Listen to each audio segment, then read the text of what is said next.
friends, good afternoon. This is your host Sanket Khanelwal joining you from Delhi, India, and we have Kimberly Calhoun joining us from Raleigh, North Carolina. Good afternoon, Kim, and welcome to IBM TV Celeb Tuesday.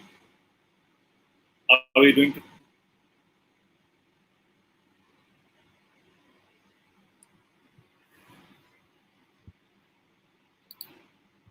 It seems that there is some bandwidth issue at my. Hello. It's been one of those days. I just left another show. How are you guys doing? It's Celebrity Tuesday. Ankit, can you hear me? Hello? Anyway, welcome to Celebrity Tuesdays. As always, we have a wonderful guest, Henning Morales, who is here in the house with us. And let's see what's going on here. Hello, Henning. How are you doing? Hello, Kimberly. How are you? Doing very well. It's just one of those days, you know. Had a long day yesterday. Oh, it was so beautiful. And we had some of your friends, your tribe, join us. It was like a long parade. Nick compared it to Macy's Day Parade, but better, because we just had people from all over the world come in and share what peace means to them. And, what a way to just bring awareness. Absolutely. Well, congratulations on that. We have enough talk about peaceful coexistence, peace, love, and understanding. Please, people, please, peace, love, and understanding, as Elvis Costello has shared with us in his hit single from 1978, Peace, Love, and Understanding. There you go. Well, let's sing it. It's come on, Henny. I'll write it, but I won't not sing it. No. I'll read it.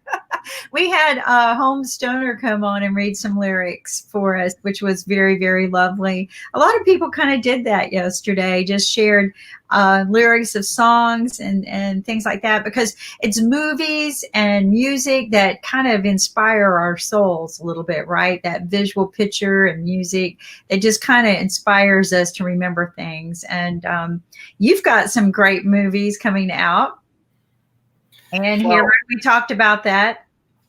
Yeah. We've been busy past several days since last week. Since we spoke last, we've been putting together the some of the assembly. We call it assembly block for our new short film and hero, and we've already recruited several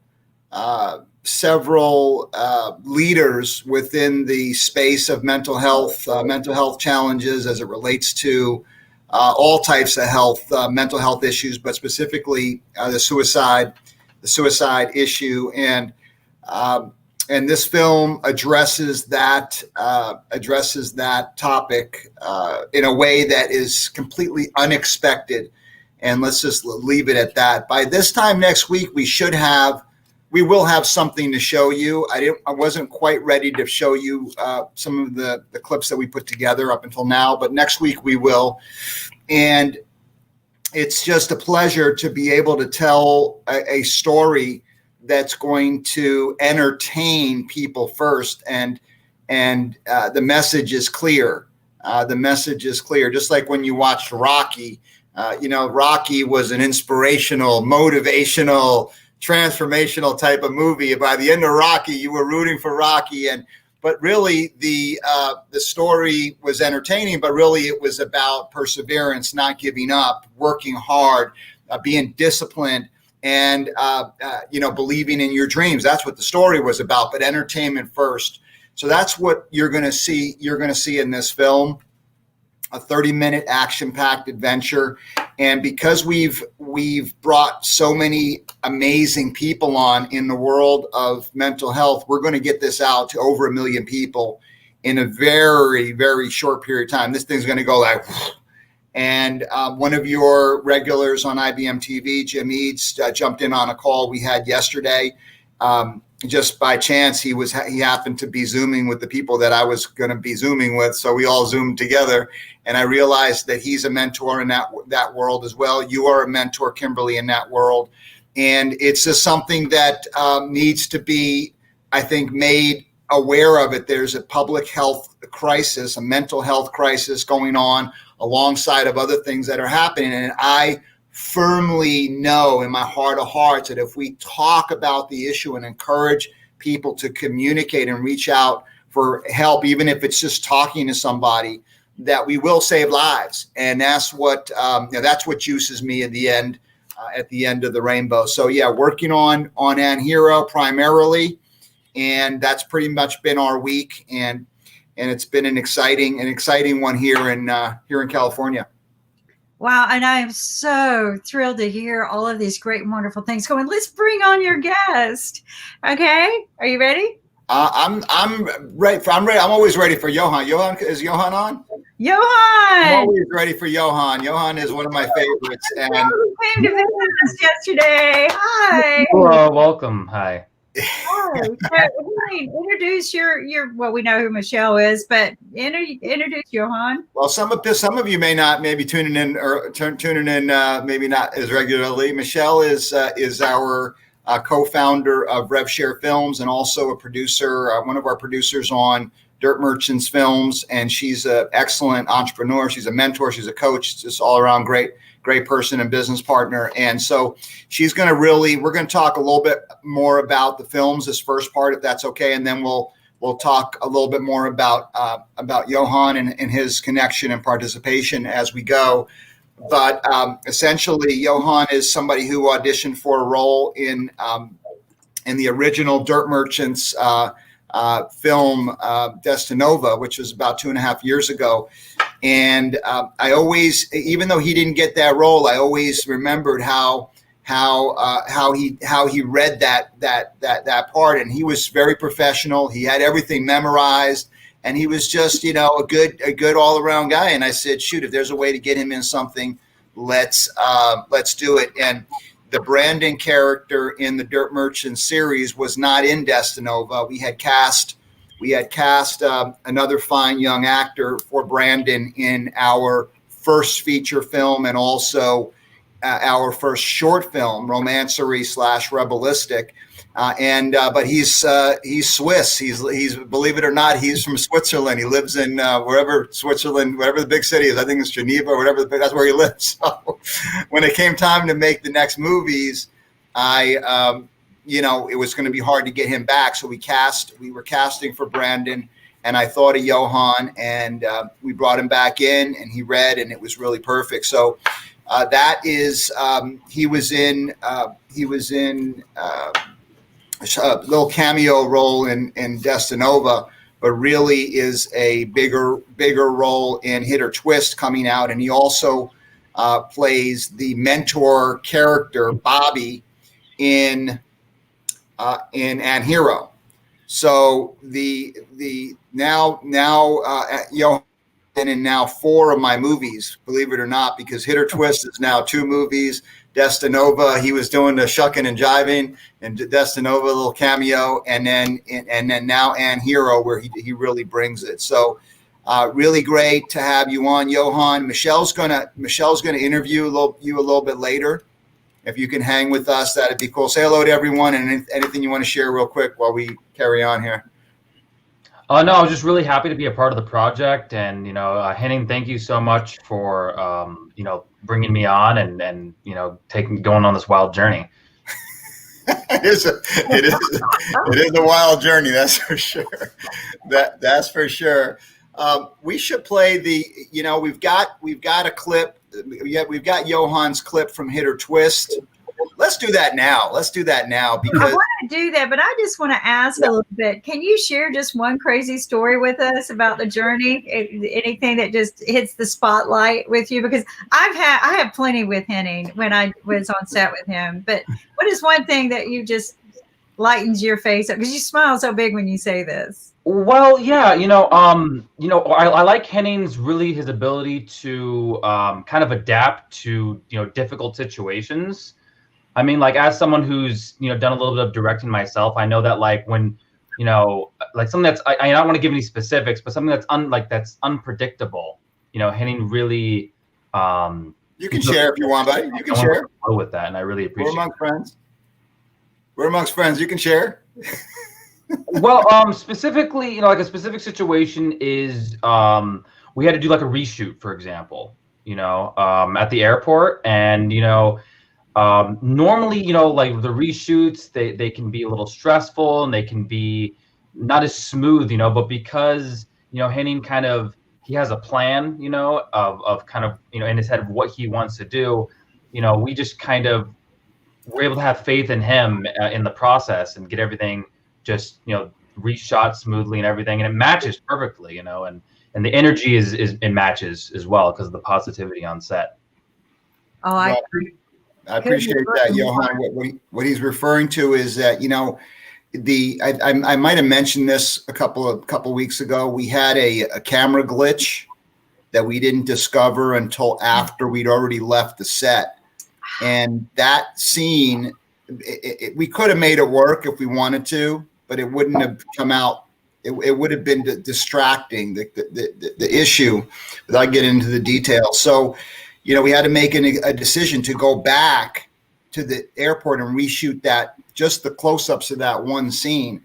And to make that decision, that's difficult. That's difficult to do because you have to mobilize everybody to get out there and redo something that they already did perfectly.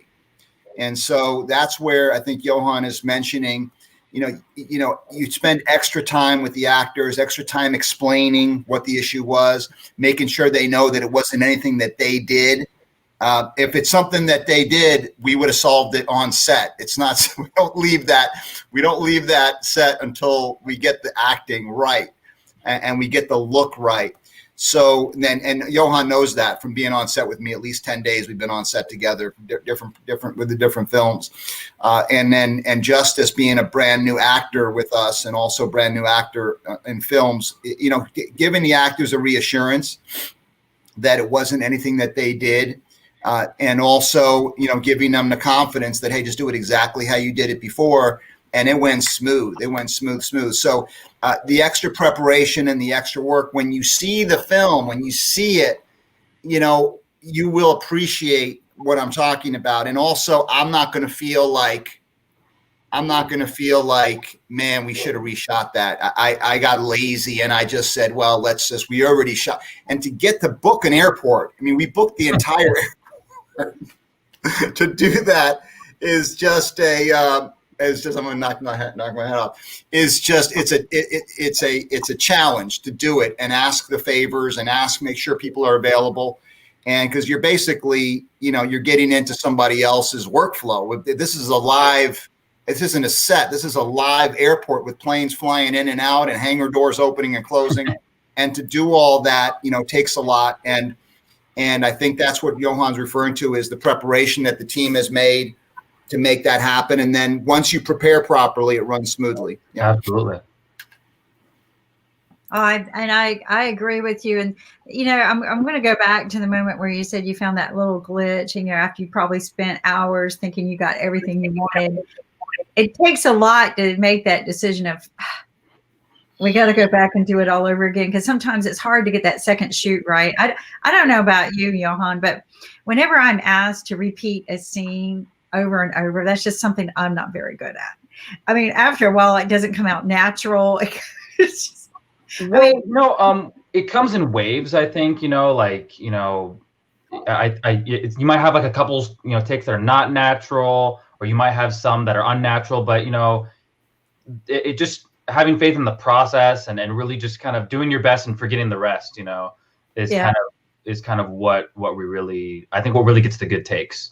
Okay. Well, I think we've got a tape to watch. Do we have? Let me prep this for you. This is a clip from Hit or Twist, and this is pretty much ready. It's still not 100% ready, but it's ready. It's ready for you guys, and I'm satisfied with the cut. And in this scene, Johan plays Brandon, who is the burglar mastermind, the young burglar mastermind, and he's recruiting Tiago into the world of Tiago, who is a teenage pot dealer, right? He's a 17-year-old pot dealer. So you got the burglar and the pot dealer. Sounds like a bad joke. The burglar, the pot dealer, and the minister were at this location. And so But this is an important scene because this is the beginning. When we talk about the whole hit or twist story and the diamond, the jewelry transporters and the model transporters and all that whole process, this is the very beginning of that whole story. So it's an important scene and it's fun. So Michelle, you want to show it or do you want me to show it? I'm gonna do my best. Let me see. Here we I go. have it on my box. So let me go ahead and do it from here. Now I'm gonna share screen. And the way I do it, Kimberly, is share entire share application, right? Yes, Open the file and go to application window, and you will find your screen there. I just play that. Okay, let me do it right now. Hold on. So let me get in here and I want to learn how Brandon did it. He did such a interesting way where he filled his cube. Use a virtual camera, which helps in basically giving you one more layer to your camera, and you can manage from there. Well, I need to learn how to do that. All of this technology we learn, we kind of share it on our show sometimes so that other people can learn. But there are so many different ways to do all of these great things. And, oh, guys, we got this. I don't know if you guys can do this, but take your cursor down to the lower corner of the visual of the screen. And there's a little box with 4 corners. And you click on that, and it makes it full screen now. Oh, yeah. Okay, can you guys see my screen now? Yeah. Okay, so now I'm going to go in here. There we go. Can you guys see that?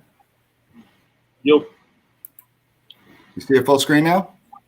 Yep. Okay, here we go.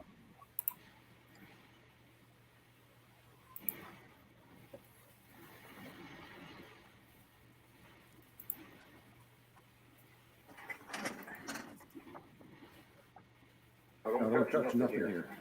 There?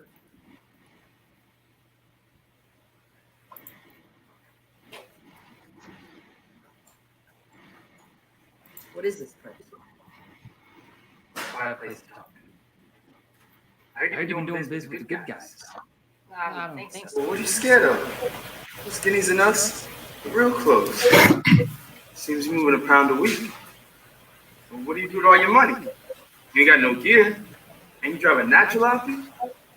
I don't know what you're talking about, friends. I'm just a drummer. Best I can tell, you're pulling in $1,000 a week.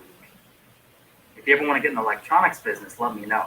I can help you double that without much fuss. I know you're in the Bronx, close to the South Side. The boys in blue, they don't care what you do in that building. Shit, nobody cares what you do south of 161st Street. You got all that space. Put it to good use. I didn't know all that shit. You know lots of things. You ain't the only criminal around here with a genius like you, kid. We got friends in Westchester and money here in the Milk. They can bring you radios, CD players, Walkmans, Braille watches, shit like that. But it has to be pearly given. And don't step on it more than twice. Those same butt munchers and ballerinas who eat your grass, they need entertainment, don't they? What's in it for you, kid? Oh, so I got your attention. I'm still listening. I do for you, you do for me. I do for my friends in Western. They take care of me, too. Shit, I got favors owed to me in all 5 boroughs on top of that. And right here in North Jersey. That's what's in it for me. I only play in the wheat fields. Never in the snow. Man, we gotta solve all your shit for you? You figure it out. Let us know about the mafia and around. My name's Andre. This is Brandon. It's nice to meet you, Mr. Tiago. Can I go now? Go. Oh. I heard you guys are artists. Bring those too. Artist.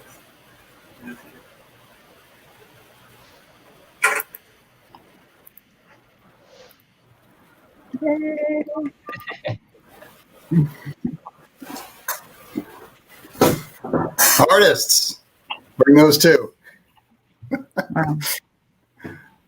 So how do you, I mean, here's one thing I love about what you experience working with you is when you're on these sets, and Michelle and I were talking about this the other day, is, how much is going on around there, but somehow or another you manage to plug this scene and pull it out and make it look just perfect. Like, you don't know all the other stuff going on. And I just want to know, because there's so much going on, can you just start visually, do you visually see all of this and how you're going to piece it together, or does it come together after you look at the videos? That's a great question. But first of all, let's give Johan a round of applause. Oh yeah, I'm sorry. Yes. Yes. Thank you. I am so sorry. Yes, No, that's okay. It was so good that you're just like, well, of course it's good. Well, the thing is the acting so natural. It's real. It feels real, Johan. I don't know how you pull it off, but it just feels real. Good job, Johan. It's just really preparation, just really learning your lines. Henning, we did Zoom rehearsals, we just really prepared. And so that day when we got on set, it just runs very smoothly, very smoothly. And, everyone knows what they're doing. And then so we're able to make it work. We can do different takes and different ways. And so, that's really cool. Yeah, you did. That was really awesome. It's one of my favorite scenes. As far as the Andre that was played by Ahmad, he flew out from New York specifically for that scene. Wow. And he's a musician, and he's really a cool guy also. These are such nice kids, and they're playing these thugs that you just like. That's when you know it's good acting, because they're so good. They're like awesome people, and so that 1 second. Let me just get to Kimberly's question real quick. That set was very difficult. When you see when these characters walk into the set, you're like, where in the heck are they? Like, because it comes out of nowhere. And actually, that is in the middle of a drag racing museum, the biggest collection of drag racing memorabilia, and there's 7 or 8 drag racing cars in that museum. They got all the helmets, all that's authentic collectible gear. It's probably like a $10 million facility that we shot. And when I saw that museum, and I asked Randy is the owner of the museum. He's the one who's escorting Tiago in, so we put him in the scene. So anyone who knows like the drag racing world, he's an absolute legend. He's a legend. I'm not a big race fan like a lot of some people are really into. They know who he is, and they know that place. So it was a difficult set because I wanted to make that work. And when he said yes, we immediately jumped on the opportunity. And the challenge, when I say it was difficult, is all the light that was coming in. It was heavily overexposed. And what we did was, and that's why we had to shoot it from different angles and make sure that there wasn't too much light on the actors. The light was coming in from everywhere. So sometimes you see us shooting up, sometimes you see us shooting down, sometimes we go to this side, that side, and we managed to get all the different angles. So that's really the process for a set like that. And where you have this priceless set, nobody gets to shoot movies in this place. And we wanted to take advantage of the set, and it was worth it for us to have to go through all that maneuvering to get it right. And it's a tight space also. And again, one of the reasons why films are done on sound stages is it gives you all the room to move around. And you're only seeing this, but you have all these people all over with the big booms and the cranes. And this is a real space, a real location. It's not a set. In order for us to bring all that onto a set and create that set, that would have been, it would have been really expensive to do it. And so it's set as ready made. So you have to squeeze in tight spaces. And it's as Johan said, it's a preparation, because we weren't going to do that scene in that place, but we were going to do it outside in the alleyway. I mean, what's more interesting, and for them to adapt and be able to do the scene in that close-knit space. And then you add in a line to make it make sense, where Tiago says, "What is this place?" And then Johan's character says, "This is a quiet place to talk. Like, it's no big deal that we're in this we're in this with millions of dollars worth of memorabilia around us, and it's part of, if you make it part of the story and put Randy in it, and it works. So again, the actor's preparation is key, because they need to pivot. They were visualizing one thing, and then now it's taking place in a totally different place. They've got to be ready to go and ignore the fact that they're in a whole different environment that they weren't anticipating.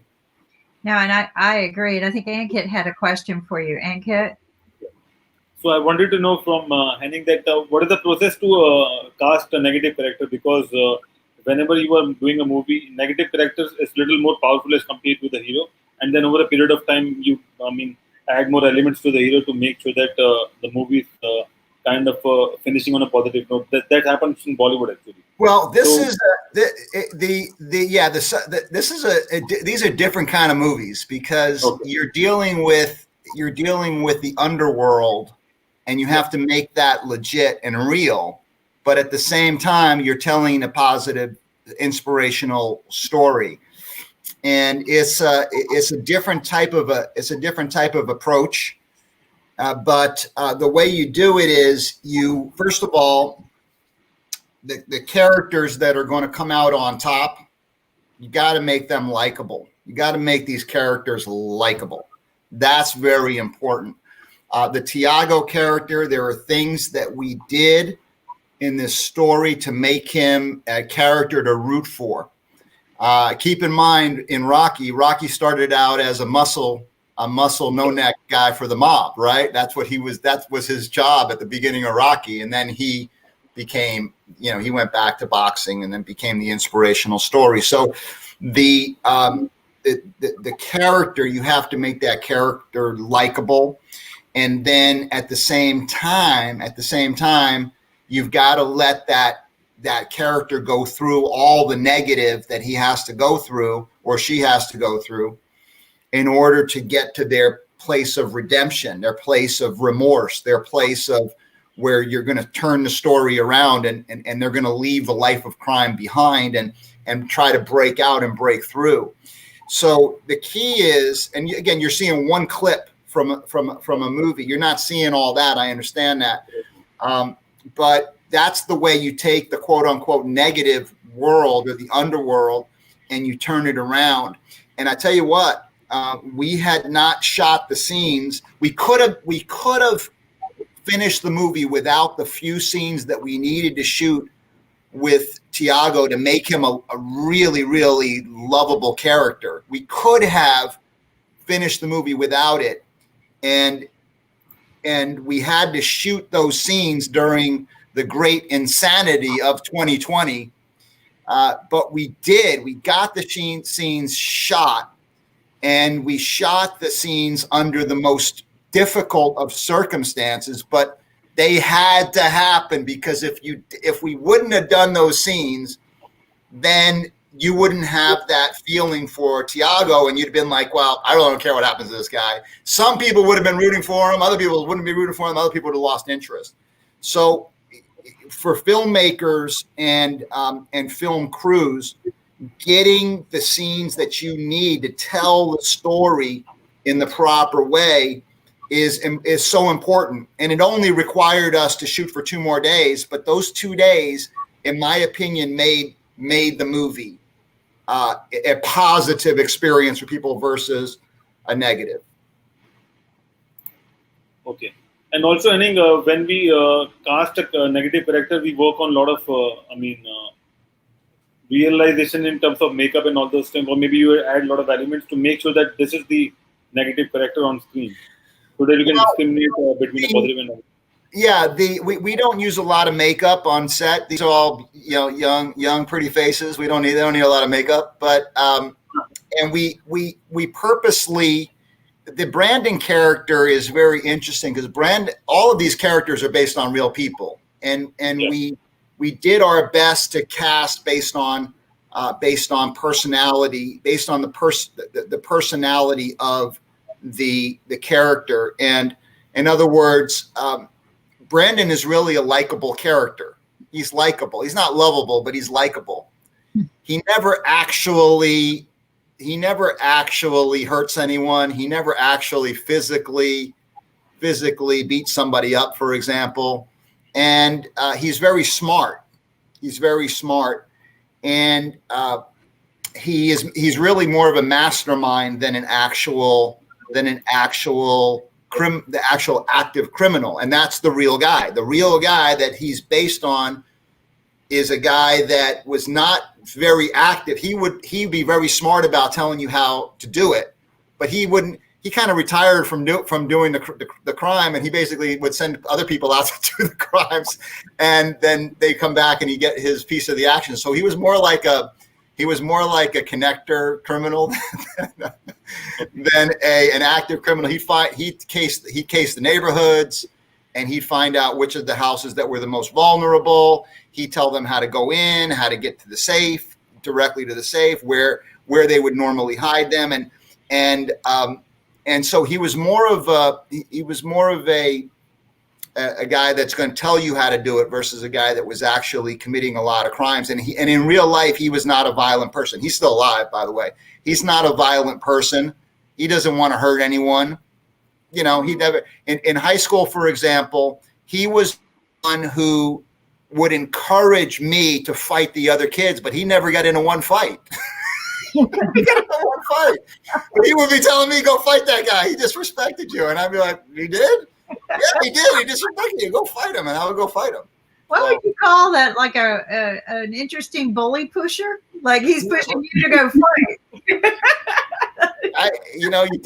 He was a smart one. And I was a knucklehead, right? That would just go listen to him, right? And so that's the character. And then and there was a couple ways to cast it. We cast it because we could have cast it very street, very tough, very New Yorkish, or you're going to come with me, punk, get the Bugatti, that type of. We could have done that, or we could have done it the intelligent way, like make him really eloquent and very, very, very an intelligent criminal. And what it does is it not only and again you're taking creative license because he really had more of a street accent coming from the Bronx and coming from the streets, but I didn't want to shoot it that way. I wanted Brandon to be intelligent and to speak intelligently, and the thugs around him are the ones that are like the tough guys. So he's got his muscle, which is Ahmad was his muscle. He's the one who talks tough, and Brandon is very calm, cool, and collected. So, Johan, what do you think about that? What do you think about what I just shared? I said a lot. What's your thoughts? Yeah, I mean, it's true. Like, when Henning was kind of describing the character for me, those are the words he used. Like, he's searching, like he's observant, he's calm, cool, collected, but he's really just he's calm. He's not gonna get in your face, but the gears are turning all the time, and so we tried to really capture that with the character. And when Johan brought that like strong each time, like he's very calm. He's noticed he doesn't move too fast. He moves slowly. That's how the real guy is. He moves slowly. He's not aggressive. He's not going to get. He's funny. He's sarcastic at times. Like he's and it's a different type of a character, and Johan really brought it. So that's how you do it with the negative characters. You also have to decide how evil you make the character, because there's different levels of sins. There are different levels.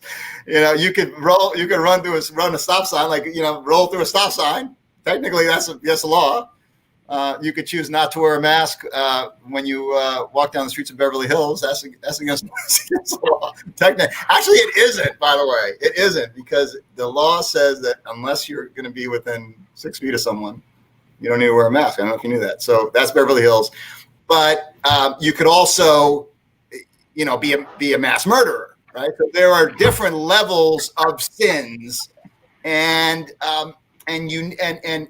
it's each of these, as I don't get refers to them as negative characters. They have different levels of criminal activity that they're engaged in.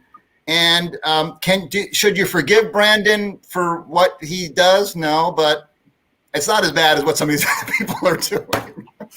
Let's put it that way. Yeah, let's just say, yeah, there are worse things people can be doing, but I think you portray a bad guy in a way that people can still like you. And I think maybe it's just because he's got that nice guy face. Well, but also, yeah, but also Brandon, we still haven't decided if Brandon's going to redeem himself or not in other movies. So we have to keep him likable enough. He's in Rebelistic, the character, he does he redeem or doesn't he redeem? If you remember, if you watched Rebelistic, I don't want to give it away, but it's a question mark whether he's actually redeemed himself, whether he's actually repentant, and it's the same character about the same time. So in Hit or Twist is volume 5 and 6, 2 movies. Volumes 2 and 3 haven't been made yet. So we're still deciding whether Brandon is going to become good in the end. And if he is, we can't make him too evil in the other movies. Does that make sense? Yeah. You gotta, otherwise you won't root for him to redeem. You gotta take him out. You know, Yeah. Some characters gotta go. You know, in a evil, in a violent way, and other characters, you might want to root for them. Michelle, what do you think? What's your? You've been doing a lot of listening. Yeah, that particular scene, for me, I was like, okay, is he a bad guy or isn't he? Because of that likable part of him. So I was trying to make up my decision whether or not, okay, but his counterpart, he was definitely like a bully. I was like, okay, I don't think I like him. So that scene there is like, you're kind of going between, like, oh, this Brandon guy, like he's likable. Is he really that bad? And then, like you said, he has his counterpart, and Mark Lee, I just saw a note. He said, yeah, he's an instigator. So he was an instigator, but he did it so subtly, so nicely. So I still haven't made my decision of like who Kohan is and that's the character Brandon. Like, do I like Brandon or not? Do I like Brandon? And like you said, even though you have your evil and your good side, I still haven't made that decision yet when I was watching that. But I kind of felt the tension, that they were, kind of cornering Tiago, but I still wasn't. I was still on the fence of like, okay, am I going to like that character or not? So that was kind of my take. My first time watching. Michelle gets to watch Hit or Twist on Thursday. Yeah. She gets to watch it on Thursday, and so you'll see the whole deal. What happened on Thursday? What happened to Wednesday night? Well, Wednesday we have Wednesday night at the movies, but Thursday is the producers' screening of Hit or Twist. Oh. Which we cannot put online, so people got to get on airplanes. If you get on an airplane, come on out. We'll show it to you. I threw my airplane in the trash can yesterday. Yes, well, I understand. So interestingly enough. And again, these things are interesting to me. I don't know if they're interesting to other people. They may or may not be. But interestingly enough, the Ann Hero movie was based also on a true story that happened to me. Okay, so but everything is all discombobulated because in Ann Hero there is a character that's based on the same person that Brandon is based on. In Ann Hero, his name is Dexter. Okay. But it's based on the same guy, right? So Mark mentioned that the character, real person that Brandon is based on is an instigator. That was a really good word. And that's exactly how you would describe him. And he was always that way. He was always that way from when he was a teenager all the way through all this craziness. And so we switched it up though. We brought Johan in, not as Brandon, the guy that Brandon is based on. We brought Johan in as the mentor, and we brought another guy in as the instigator, and he really brings the instigation to another level. Like he wants conflict. He wants the guys to fight. he could care less about it breaking any rules, and so we're going to have Sean on, I think, in future weeks. And when you guys see the movie, you'll see. So we switched it all around in Ann Hero, and why not? Why not just switch it up? And so the main point of the movie will come through, and also we get to see Johan as the good, positive influence versus the instigator, criminal, burglar character. So there you go. Well, maybe you'll let me sneak and watch. But aside from that, I have to ask. All right, and you don't have to share this if you don't want, but if you can, and hero is an unusual word, and it is a real word. Can you share with us what this means? And hero is a term in our movies. There's a lot of slang. There's a lot of words that you may not understand what they mean at all, and they all have meaning. Every word has a meaning. Every title, the movie titles are offbeat kind of words that are slang words, and because we want to separate ourselves as, hey, these are the films that are going to be the intelligent films. These are going to be the constructive films. These are going to be the conscious films for young adults. Okay, that's how we want to separate ourselves in terms of our style. The term "and hero" is also a slang term that's used in the teenager type slang term. It means a suicidal kid is what it means, and it was taken from a poem that was written by a kid that unfortunately committed suicide way back in the early days of teen suicide, which is 10 years ago. That's when it started started to become a real issue. A kid lost his iPod and committed suicide because he lost his iPod. Okay, that's the story, the sad story. And he wrote a poem, and the poem was written at the eulogy of his funeral. And the name of the poem was called "And Hero," and so it became a term that was known to depict a suicidal kid, but somebody who committed suicide for insignificant reasons, right? And so that's the origin of the name. And it's also the name of the song that Andrew and I wrote together for the movie. And the lyrics of the song are very important to the movie. And the term "and hero" is very important to the song and to the movie. You'll see when it all unfolds. And it has something to do with, hold on, I'm going to show you guys something. No one has seen this. Even Johan has not seen this yet. Oh dear. I'm going to show you something. This is exclusive only for Kimberly, right? So it has to do with. Can you see me opening this? Yes. Oh, there it is. Okay. Yeah. It has to do with this. Oh wow. It has to do with this. Okay. So that's all I'm going to say. Cannot show you any more right now. Awesome. That is so beautiful. And yeah, so you'll see, you're gonna get chills. You're gonna get chills when you watch this thing unfold. You're gonna flip out.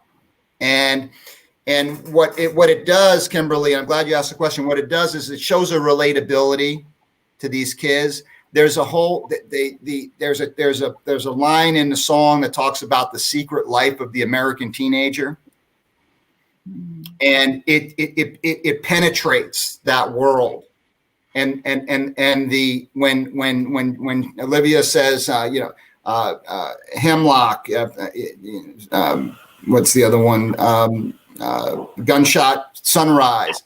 These things that are communication tools, if you will, for kids that are going through these types of issues, right? And it gets into that world where we say, hey, we understand this is going on. And when you can identify a problem, it's not negative. Identifying the problem is not negative. It's the most positive thing you can do, the most constructive thing you can do. the problem that happens, in my opinion, is that people get stuck in the problem. They get stuck in the problem, and they get so upset about the problem that they become immobilized towards any type of solution. So we want to get in, and that title says it. When people see that title, these teenagers are going to say, "I got to see that movie." Right? Because they understand the word, They and understand, and it's almost like that. Yeah, the title of the Netflix show, which is not my cup of tea, but it's something that took hold, which was 13 Reasons Why, and that title drew people to it because they knew what it meant, right? And so, even though again that's not how we're doing it, and we're not endorsing or promoting or demoting what have you, but the title is going to get people to watch it, which is the idea. The idea isn't only to get us to watch it, right? The idea is to get the kids to watch it, and then and feel like this is something for them. Well, it's about awareness for these children too, because there's not many shows out there today. We were talking about this the other day, that the teenagers can relate to, that are healthy mindset, that direct you into that healthy way. And as you mentioned, this is a problem, but more so in the past 10. I've actually been noticing it 15 years with the children. Ankit, is this a problem in India with the young teens? Yeah, I think it's more like the same problem, because nowadays it's all about digital era, and all the kids who are so-called millennials, they are always on the internet, and they can get content from around the world. I mean, a lot of kids have seen they are very focused, or they're it's all about the tablets and all the stuff. In fact, a lot of kids in India, they follow Western culture in terms of what they do and all the stuff. So they know more about your culture than those kids know. I mean, and also. A lot of kids are, watching the Korean drama. So it's all about the digital world. But what I wanted to understand from Henning is that whenever we plan a movie and we start discussing the movie before the movie gets released, how you plan your teasers, because there are a lot of characters on your movies, and you make sure that you won't reveal much about your characters. So how you plan the teaser, because negative characters is sometimes are more powerful than the positive ones. So what's the process to finalize the teasers? Well, you're absolutely right, Ankit. The increase in the suicide rate, and we've talked about this also on, with you, Kimberly, privately and publicly, is the curve follows the curve of the popularity of social media. When you say started noticing it 15 years ago, 15 years ago was about the time that MySpace launched, and then 10 years ago was about the time that Facebook started to really take off.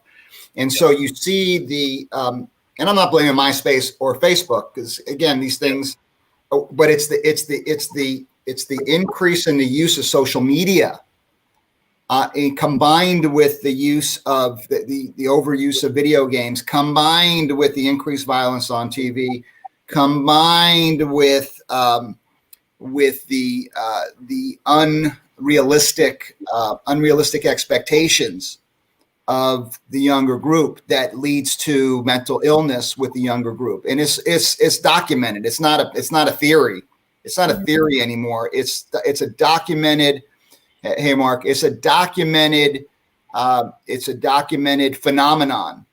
Yeah. And it's a physical phenomenon also. The chemicals released into your brain, the dopamine and other chemicals that make you feel good when you are recognized on social media. This is a medical fact that you receive. You basically have a sense of accomplishment and satisfaction by receiving recognitions on social media, where in the past it was you really needed to accomplish something, or you needed to interact with somebody else, or you needed to do something that was physical versus something that's virtual. And what that does is stunts the communication skill development of these kids. there's particular parts of the brain that are not developed. It's a physical issue. It's not just a theory. And what we do in these movies, which is, again, juices me to no end. It's what gets me up at 4 a.m. and gets me going. I'm telling you, it's that I know that if we will increase the amount of, first of all, positive communication for these kids, but also get them off the screens and get them off of the video games and get them off of social media and show them true stories. In this movie, everyone is off their phones. They're not, even though it takes place in today's day and age. All of my other movies take place in the 80s. Why? Is that they're all going to be period pieces. I don't care. We have to, what we have to do to hide the cars and hide the cell phones and hide the people, because we do scenes on busy streets, right? And I don't care what we have to do. We're going back to the 80s not because of nostalgia. It is partially, but because I want these young people to see how things go without the devices. I want them to see how communication happens.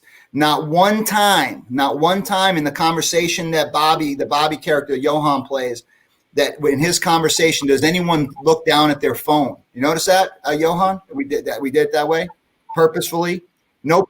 Yeah, absolutely. No. I mean, it's for sure intentional. That there's no social media or phones, because it can be very distracting. Well, not only is it not allowed on set, and it's not allowed, it's not allowed in the scenes. Like and you're right, because it's I don't want to. We're depicting heroes and villains and real communication in these. I don't want the communication to be like this.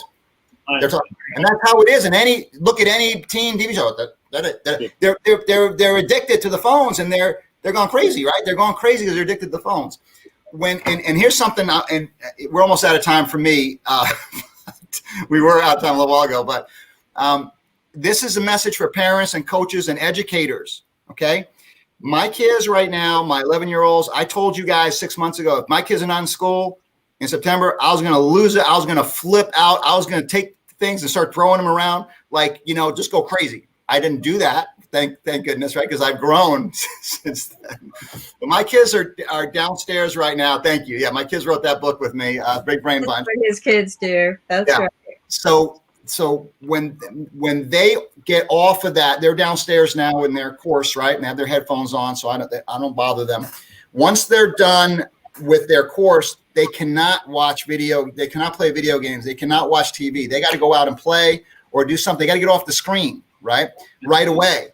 And part of the challenge, right? And that's what I would recommend. Any educators, coaches, get your kids off those. Now they need to be off those even more than ever, because the one break that they used to have, well, I shouldn't say used to, it's getting back to normal, and it will get back to normal. People like Kimberly are going to spread that are in education, are going to spread the positive word. I mean, come on, this is ridiculous, absolutely ridiculous.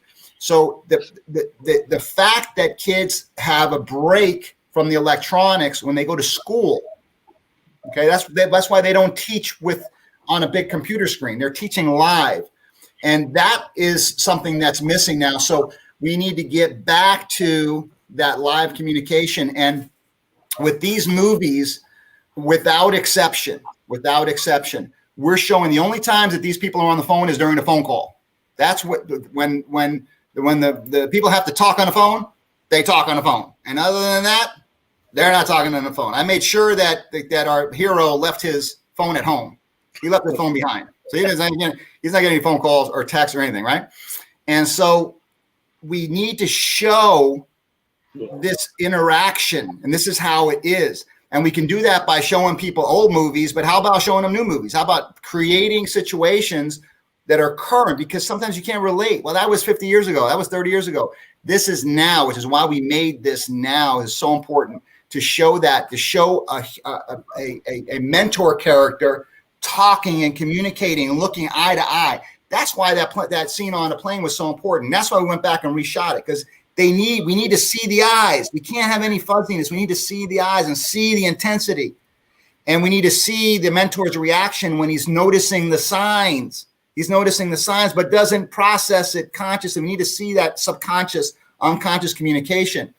And what you're doing is not only are you communicating, are people listening to the words, which are positive and encouraging, they're seeing examples of how it could be. And it's going to save so many lives. You guys, this is going to be like, so many people are going to realize, hey, and then when we lecture on it and we talk about it and we're at the festivals and we're talking about this topic and we're talking to the coaches and the parents, they'll get they'll get the problem. They'll get the problem, and then they'll know how to deal with it. And we're gonna put a dent in this. You're gonna see. I'm so juiced because you're gonna see post-release of Anhero, pre-release of Anhero. Watch the suicide rate of teenagers. Watch what happens. I'm making a prognostication, a prediction. What's going to happen in the future? Watch the post-Anhero levels of teen suicide. Everything's going to come down because I'm not going to stop and recruiting and bringing people on and communicating the process until that happens. So there you go. Well, and I can tell it bothers you because when you were sharing the original part of the story, you looked like you were going to tear up there. Henning and I have had talks behind the scenes about this as well, and other and it's a very tough subject to deal with a child killing themselves. It's a tough subject when it's an adult. But, you know, let's talk a little bit about some peaceful thoughts. Johan, what are some things that you can share from your experience of this and what you're learning from this? What is one thing that you would share with the young people today about being positive and how to get out of that dark hole? Absolutely. I would say, you know, just like as someone who's kind of grown up in like when I started high school, we had flip phones. When I ended high school, we had kind of like what we have now, you know? And so I would say that, like, you know, you don't have to compare yourself to other people. You know, they say comparison is the thief of joy. And I would say that, you know, things are bad right now. You know, they can, you know, just weather the storm, you know, and things will get better, you know? Yeah, I agree. Just weather the storm. It doesn't hurt to reach out to a good mentor, right? Somebody. Absolutely. I think that I think that having a mentor or someone you can talk to who's grounded, you know, someone who isn't not necessarily one of your peers, but it could be one of your peers, but someone who's not looking to stir the pot, someone who's looking just to give you sound advice. I think that's very important to have in your life. I wholeheartedly agree. Michelle, what about you? Because I know that you joined this mission, you have a child, but what is something that you've taken from this you would share with the world about how to divert this problem? You know, I have a 17-year-old, and actually he has a medical condition. But, you know, when we did a filming a few weeks ago, it was really impactful. It just reminded me, like with my son, I remember when he wanted to get on social media at 13 and I said no. And then I made him take a class, and then we never put him on social media. He's 17 and he's the happiest little kid you can believe. I mean, he's not happy, he's a grown man now. I mean, he's growing into a man, but really the impact of social media, and then also communication. I know when my son plays video games, I always check in with him and speak with him. So I think it's really important. When we filmed a couple of weeks ago, you know, we were in the living room when we were having these like conversations, and we thought that the character had passed away, and we were saying, you know, gosh, why when you talk, we were like playing, but we were actually serious in our communication about, you know, why didn't he talk to somebody? You know, we didn't know. We were saying all these things, and it made me think as a parent, like, wow, I need to really check in with my son a little bit more, because it's really about communication. These teenagers and youth just feel like they're so alone, and no one understands them, no one sees them, no one hears them. So we as parents, as friends, to check in with people just to see how people are doing. So that's my intake. Yeah, I think that's beautiful. You're right, but they believe nobody's listening to them. You know, I'm going to ask Ankit this question too, because I know we're nearing the hour. But Ankit, what do you think is a good takeaway for us? Because in another country, you have to deal with this as well, I'm sure. I think it's more about good parenting and how we can constantly in the communication with their children. Because I mean, whatever they do, if you have good communication, you make them understand what is the scenario and how you can help them, educate them, learn them, and also, as Henning said, we have to make sure that screen time is little less and they can go out and play. Although during the COVID it's difficult, but still whatever we can do best we can do. But I think communication is something very important, and that means spending more time with your kids and making them understand how we started our journey. I mean, like 20 years back and what's happening now. It'll take some time, but these are small stories we have to keep on going and talking to her. I mean, that's what I do with my daughter. So I'm not sure. I'm pretty new with parenting. I mean, it's just like 4-5 years, so I think you have more experience. But that's what we do. I think you've got your eye on that little girl really well, and I love watching her. She comes to visit and occasionally say hi to me. But I'm going to ask Mark as well. Mark, what are you taking from all of this? Because I know that you have a lot of youth that you're in touch with. What are some takeaways that you can share that we could be doing and sharing with our kids today, from the radio show?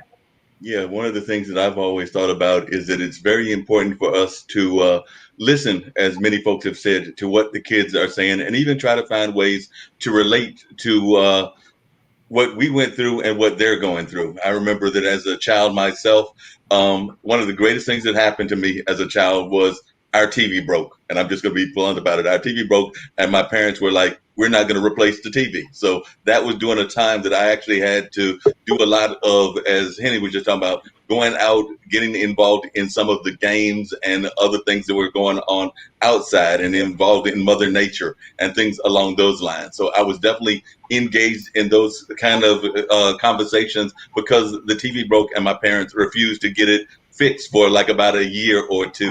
And let's also be honest, Henning, they're even though they are attached to computers and things of that nature, we were attached to some things as well, and we have to relate to them in that sense. It might not have been the flip phone, and by the way, Johan, I had one of those at one time as well. Don't have it right now, but I did have the flip phone. But we also, as those of us that were in the 80s and 70s, we had the Walkman, and a friend of mine used to call it a tool of bourgeois subjectivity because he was coming out of a leftist standpoint. But he just saw all these folks in the 80s walking around kind of being distracted by the Walkman, and we had the pagers. So there were tools that we had that were similar to what the kids are going through now. We might not have had social media, but we did have some tools that were very similar. And so we can relate to them in that sense. And we tell them that we went through some of the similar things because of the tools that we were using that were similar in that sense. Henning, what would you share as a takeaway for? I know, well, you share with us all the time, but as we're wrapping up, what is something that you would like to share? Maybe a call for action. Well, first of all, we all, no exceptions, go through times where we're down. All of us, there is no exception. We're all human, and we have that in common. It's no different. It's no different than the advice I would give to somebody who's going through any type of a challenge at all, emotionally. When you go through those times, you need to reach out for help, learn something, study something, get help if you need help. If things are getting to a point of where you're thinking about harming yourself or other people, if you're even getting to that thought process, just reach out for help. There's no stigma associated with it. Everybody needs help. Everybody needs mentorship moments. And the key is communication. The key, we're doing things to try to prevent people from getting to that place through our lectures, through our movies, through our books. But once you're there, the key is communication. Either talk to somebody who you trust or reach out to a mentor or somebody who is a professional that can help you through that. And there's no shame in it. It's everybody. We all need it, and we need it now more than ever. We need it now more than ever. All right, guys. Thanks for having me. Johan, you're awesome. Talk to you soon. Thank you. Thank you. Thank you. See you at the premiere. Thank you. See you Thursday. Yeah. See you Thursday. Oh, Wednesday night at the movies. Come 6 o'clock tomorrow night. You're all invited. All right, I'll try. Live from Beverly Hills. All right, guys. Take care, Henry. Bye, Johan. Bye-bye. Thank you. Care. Thank you so much, and we hope to Johan see can stay for a while if he wants to talk. Oh, did he want to talk? He Yeah, left. we can talk to Johan. I mean, Well, we got Bill in the house, and we got Mark in the house. Apparently, we've got some politics going on here. It's We always are the still live politics going on. on our show, basically. So we need to talk about the American politics. Oh, is this the American Politic Hour? Look, the guy from the Power of Tower. There's Bill. You guys? Bill, how's it going? Are we at the political hour? Are we live right now? We're in broadcast. No, We are live. Yeah, we are live. or not? It's it. Oh, are we? Yeah, Yes. we're live. Yeah. Oh, my phone. Live Yeah. on IBM TV. Bill was having a moment there trying to remember that we were live and everything. Bill, you've had some amazing conversations. I've been watching them and everything. So definitely I enjoyed your comments on RBG and definitely had a touching moment about RBG myself yesterday. So we did the radio show with Mark Lee and Simon Tam, who was on the case, the Supreme Court against the U.S. Patent Office. He was on the show, an Asian American musician, talking about his memory of RBG. And I'm telling you, me and Don Reno Langley, the author I had, were just moved by his thoughts pattern of how he loved RBG and how she basically told folks to cut through the BS. Because like I said, they were having this whole thing about slants because of slanted eyes. And she was basically like, can't y'all folks tell that he's doing this because he wants to honor his community, not that he wants to disrespect his community. And he just was so touching. And he's, as he put it, he's got a love affair and he's a young man with RBG, or he did when RBG was living. So definitely he's collected her bobbleheads and all of that. So she left a definite impression on him. Okay. Wow. Yeah, Awesome. wonderful. Yeah, it was. Yesterday, yeah, go ahead, Bill. Oh no, I was just gonna say, just reflecting on RBG. She was amazing, and she certainly had the impact on this nation that'll be felt for quite some time.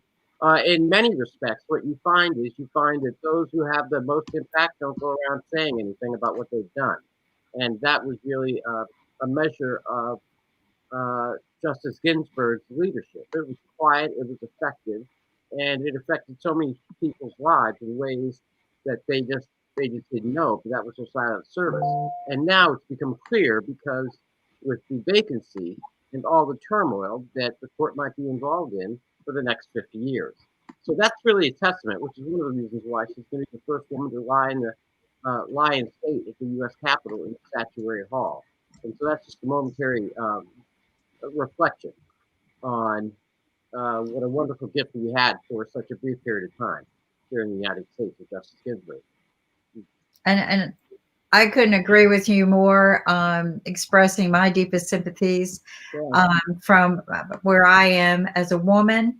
I know a lot of people don't understand this, but to have a woman get to that position in the United States and to do the amazing things, to not stand down, to not step back, but to stand up for what is humanly right, said a lot. And I felt like that we took for granted what she was doing for us. And I think we're going to feel that punch in the near future. All the wonderful things that she was standing for us. We're not going to find a replacement like her. No, and exactly. On that point, having taken a moment and offer an appreciation of the service to our country, you can see that Trump is looking to replace her with the exact opposite. And and it's so stark that now everybody sees, and it's certainly raised the tension level in the political corners of the United States to literally like hanging on by the fingernails on this ride. So so sad. A Supreme Court justice should not be a political move in this chess game. Oh no, it should not. Whatever you want to call it. There should be no politics in the justice system whatsoever. That maybe that's where policies are established, right? We establish a lot of law through the lawsuits, but I don't understand why, a Democrat says, well, I'm going to dedicate this person into a judge in the justice system. I thought the judges should be, human, not a party. I'm sorry. I ran Nankid off. No. I think it's fine. But we'll see. I mean, we'll see. It's certainly an exciting time, and I would have frankly have thought that the Republicans would have waited longer, like the old saying, and I don't mean to be crass about this, but I wish they had waited to at least the body was cold before they started moving. But they moved with such speed, and today the most recent announcement was that first McConnell said that he wasn't going to force a vote before the election, which is in 41 days, and then today he came out and he announced, him and Senator Graham from South Carolina announced that not only would they push a vote before the election, but that they had the votes to confirm whoever Trump picks. I mean, did they have it all lined up before she died? Like, were they counting the days? Well, actually, there are some people that believe that the Republicans had it all lined up and that they were all set and that they were hoping and praying and wishing and secretly with their fingers crossed behind their backs, waiting for this moment. And then obviously on the other side, Democrats were hoping and praying with their fingers crossed in front of them that that Justice Ginsburg could hang on until there was a new Democratic president. It really is shocking, but it also just rips bare, or the Band-Aid off, how crass the American political system is. That it's not even a week. We are on Tuesday. She passed away on Friday, and we're on Tuesday, and Trump said that he's going to at least wait until Friday to name her replacement, and then if it's up to McConnell, they'll try to have a vote the following week. It really is amazing. Well, I think what is concerning to me is Mark, just a second, is we've had this situation before. It's not necessary to have her replacement. I mean, it's not something that's a do or die in our country, right? It is if you're the Republicans, because of all the court cases that are making their way up to the Supreme Court over the voting issue. We've got out of Alaska, Iowa, Ohio. There are ones in South Carolina, Louisiana, North Carolina, Arizona, Pennsylvania. They're all over the place, and they're working their way up through the system at the federal level, then the appeals level, and then ultimately the Supreme Court. So they need a justice in there by the time all the lawsuits sit there. Otherwise, they're looking at a 4-4 tie. Right. Mark, what were you going to say? Oh, well, I had a question for Bill, but before having that question for Bill, I was going to try to see, because, we're always trying experiments on IBM TV and everything, if I can actually bring up the clip, not the full thing, but the clip of what Simon said and everything. So I was going to try to do that because I try to give him justice, but I don't like to speak for other folks. I'd rather you folks hear what he had to say. So I'm going to try to share the screen right now. We'll see if this actually works. I'm curious how you got. Oh, you're doing the share screen. Brandon does it from his cube. I don't know how he does that. I need to talk with Brandon and see how he. And then I accidentally messed up the end of Brandon's show today. So I was told he knows how to wrap his own, and so I moved over to the next show to catch it. And I don't mind talking about this. This happens, right? We're transparent here, and we're a family and a growing network, and I think that's one of the attractivenesses of TV. It's like, okay, we're doing our best here, but go ahead, Kim. All right. So I thought, well, I could bounce between the two like Kit does, but I forgot to close my mic. So we're live on the other show, and you can hear everything we're doing on the show. And poor Brandon just had to beam out. He just, bless his heart, because somebody said, well, Brandon's got everything, but I would have to do the broadcast because I have the controls, right? So I'm trying to balance back and forth between the two, not realizing I left the mic on, which, that you're used to cutting your mic off when you wear it, right? Because like you learned the hard way. If you don't, somebody's going to hear you go to the bathroom or something, right? Like your directors will hear. It's like wearing a spy, right? Like wherever you go, they can hear you whispering somewhere. So you learn to shut that button off when you're wearing it. But when it's here, I don't know. For some reason, I forgot to shut it off. And poor Brandon, he just closed off. I felt so bad. But I was able to hit the end broadcast because he came back to check on things, and he saw that I ended the broadcast and everything. But that's how, things roll in this new technical day. We're learning new tools. We've learned a new toy on our own dashboard. I don't know if Bill knows it, but I'm sure he does because he works with Win. Yeah. But we can make our screens bigger now. And wow. yeah. Cool. Mark, so what you do is you take your cursor on the bottom part of the picture screen, and there's 4 little corners, and you click on those 4 corners, and bam. Oh wow, cool. Oh, okay, well, I'll play with it. You know, yeah, I'll play with it as well. You know, I'm amazed. I can tell you this, that and for our audience, and I don't know if this will resonate with our audience, but it feels like so long ago since I was last talking to everybody, and it's only Tuesday. So I was here on Friday, and then Saturday I was off. By Sunday I was lost. I was like, "Where's my family?" Monday was Peace Day, and that was quite a Herculean effort by everybody involved in that yesterday. You, Kimberly, Mark, Yes. Wynn, Nick. That marathon was just something else. I was tired just watching you guys hustle.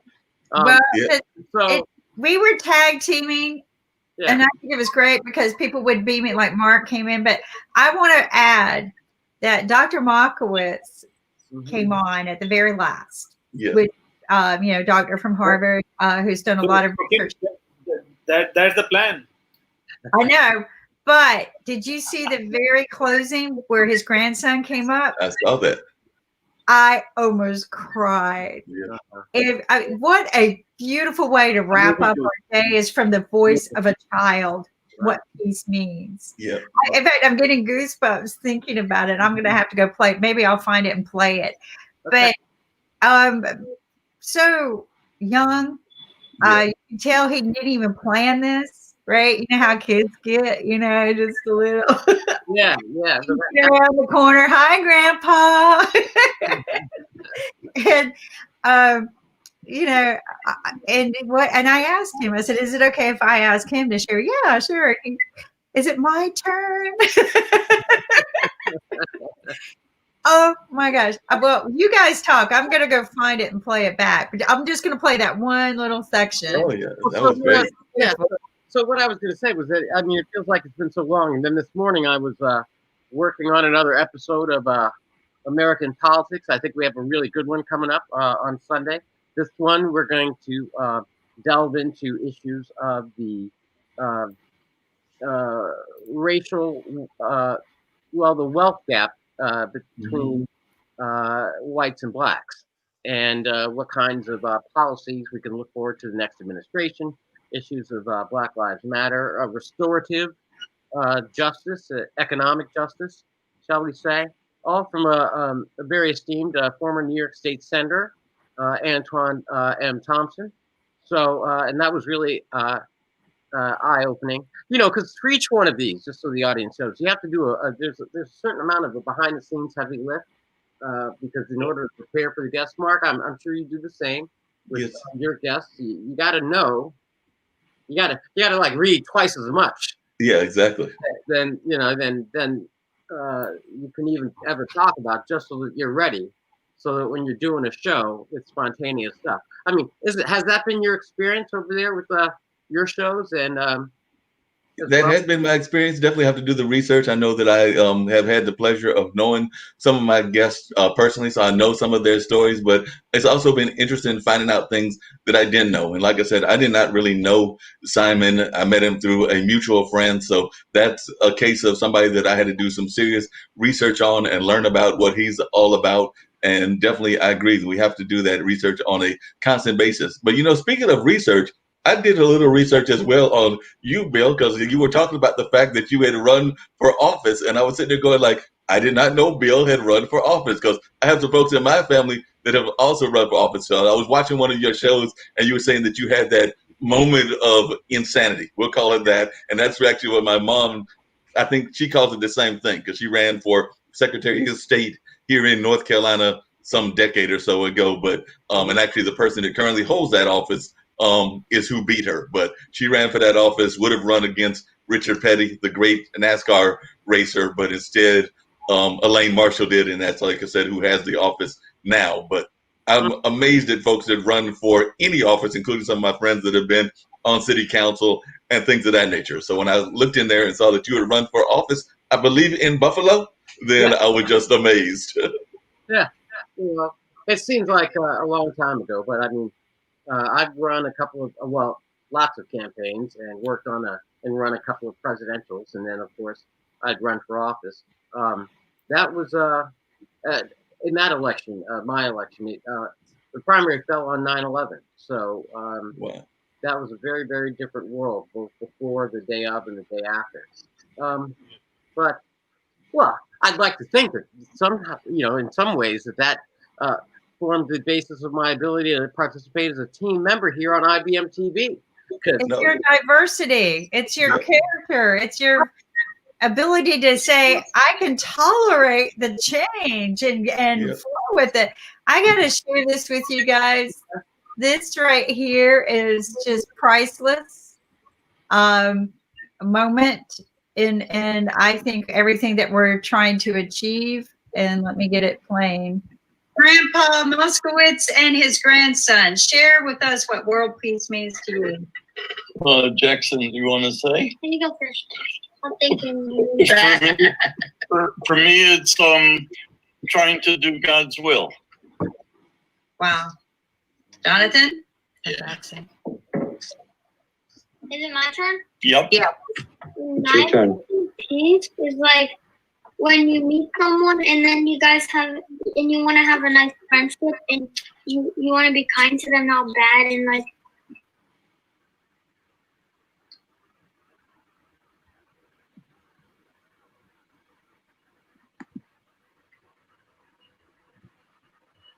You help them out and like play with them and be nice to them. It's just mean friends. I like it. That could be the best way of closing. Oh yeah, that's the best right there. You just made me cry. And thank you all, because I always have to say, what will you do for world peace? It's a wonderful closing, I think. Yeah. Making friends and you like each other, right? You help each other and you like each other. That's what we are doing on IBM TV. We are making friends and we are trying to make peace with everyone, sharing the best knowledge and culture around the world, and respecting everyone. I mean, that's what we are doing. Yeah, it is. Are we supposed to be on another show? Sasha's on another link. Sasha is on another link. I picked up Brandon's link by accident. Sasha's there. We have to wrap this one at around 2 o'clock, and then from 2 to 3 we have Vivens China on a different link. Okay. So we all move to Vivens China. If you want to explore China without passport, you can still visit China. Well, was Sasha going to be on this show? I'll share the link with Sasha. Let me. I'm sorry to be such a difficult person about today's show. I think this is Kimberly, I think you wrote it best. I think it was in one of our exchanges. You said that you were just going to be exhausted after Peace Day, and now we can't even get our links together because we're just like, okay, where am I supposed to be?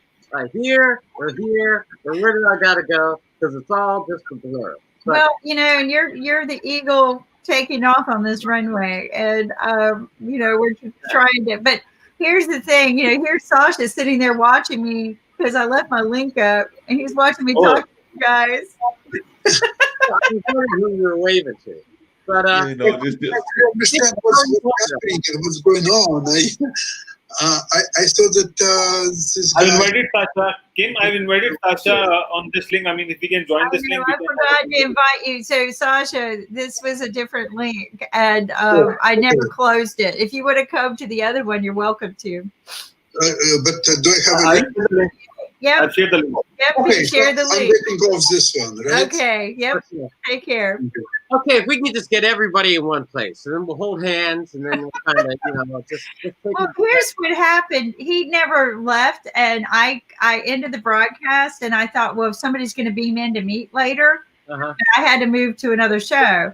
Yeah. And so he's been watching me talk to We're just getting all confused. We're having a lot of maybe not inner peace, because we talked about inner peace and we talked about all kinds of peace. So we're just having like a rough situation today. But there's Sasha, so we're glad that Sasha's in. I was there, but actually it was not the right link from what right. Well, we're all going to get our sea legs back shortly. Now once we get back to a rhythm and we really push ahead. And, it's just a harbinger of the brighter days that are coming, because with our new shows and as we develop more and more programs and get more interesting and excited stuff, we're all going to have to be nimble, Right.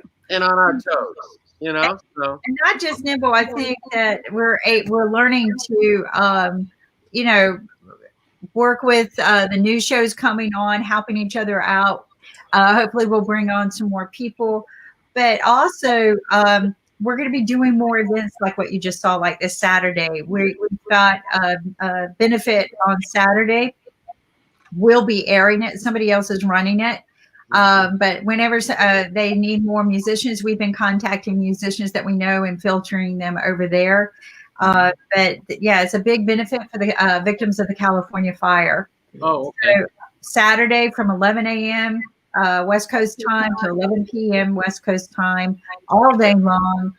We have links that we can share with people. We've got a video, but I'm having difficulty playing the video. But Jeff shared a video about it. I don't know if Ankit can get to it. Yeah, Ankit, do you have the video?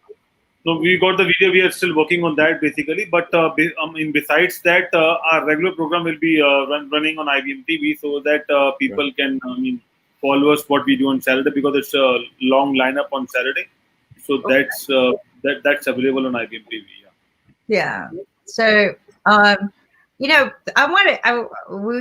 to talking about the Chief Justices or the Supreme Court Justice today. And earlier today, we were talking about them dying. We had one that died during the last election. And so my curiosity got up, and I'm going to share this statistic with you. I thought it was interesting. I don't want to be a Supreme Justice, but this is pretty interesting.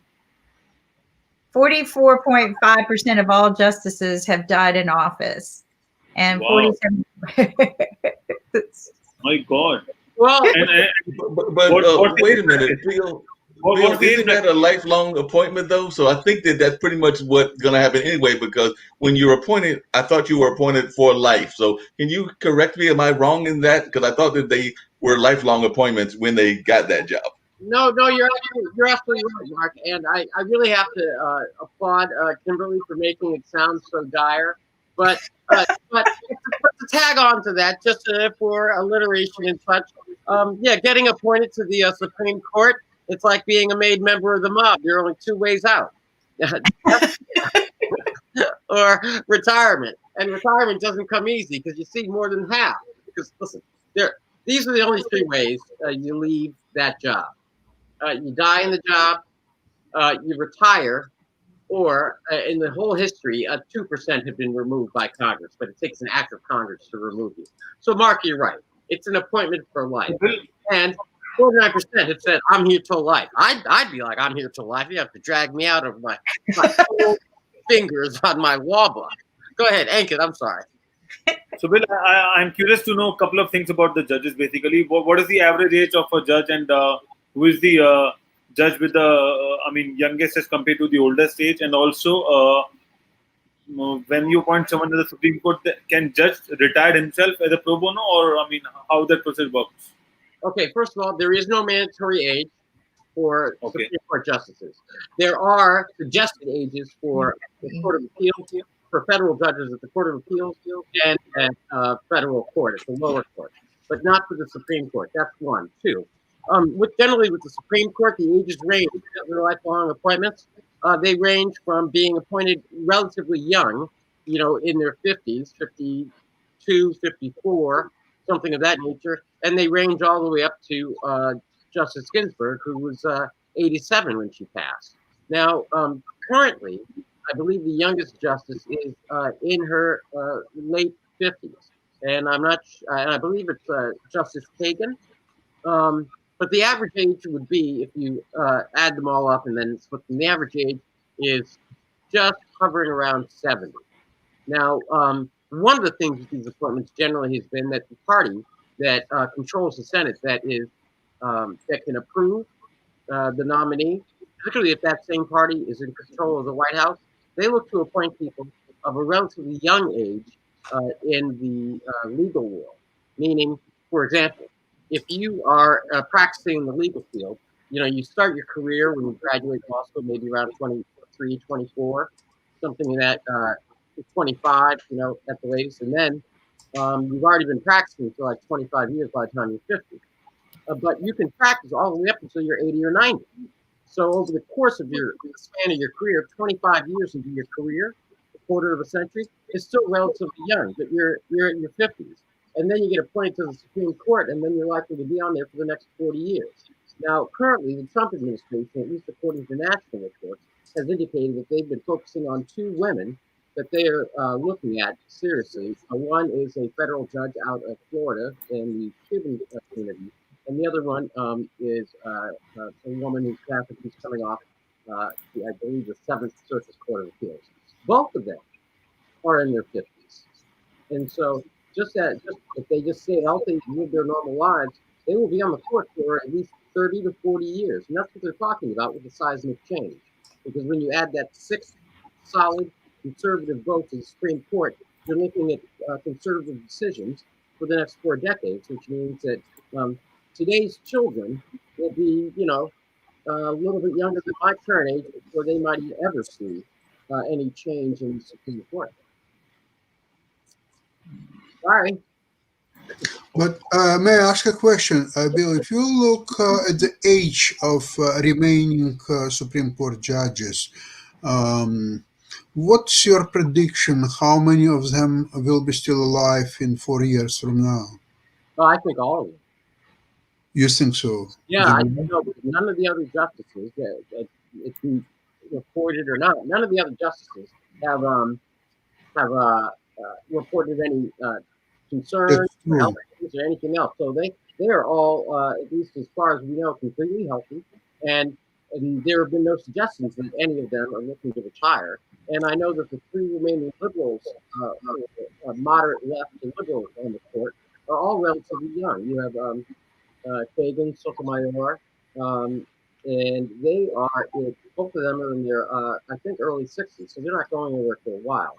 And then on the solidly conservative side, you've got 4 votes, and so you've got Thomas, of course, and then you have the 2 appointees that Trump had earlier this year, both in their 50s. So that accounts for 3, and then I think there's 1 in the 70s. And then, of course, you have the Supreme Court Chief Justice, who is in his 60s, so he's relatively young.